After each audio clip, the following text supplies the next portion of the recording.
యాక్టర్గా mega power star Ram Charan గారి గురించి మాట్లాడే అంత పెద్దదాన్ని కాదు. నాకు తెలిసింది ఒకటే, చరణ్ ఏ సినిమా చేసినా కష్టపడి మేము రామ్ చరణ్ ఫ్యాన్స్ అని కాలర్ ఎత్తుకునేలాగా ఉండాలి. అది ఒక్క రీజన్కే కష్టపడి చేస్తాడు. I know that. బట్ ఇప్పుడు ఒక ఆడపిల్లలాగా మాట్లాడతాను. చరణ్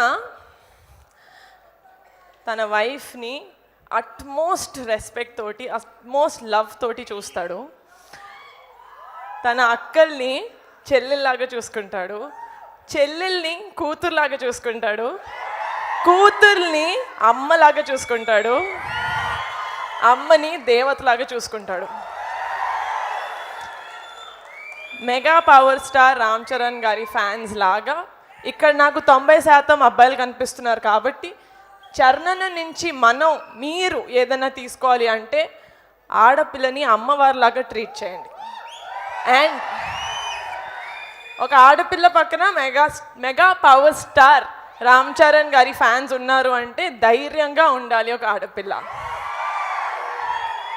ఉంటారు కదా. చరణ్ బర్త్డే రోజు ఇది ప్రామిసా కాదా?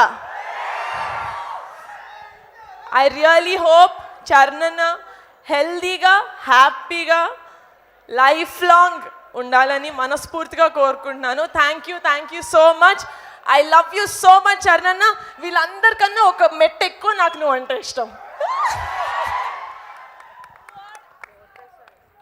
What a wonderful speech Niharika Konidela garu అదరగొట్టేశారు, అంతే, మామూలుగా కాదు.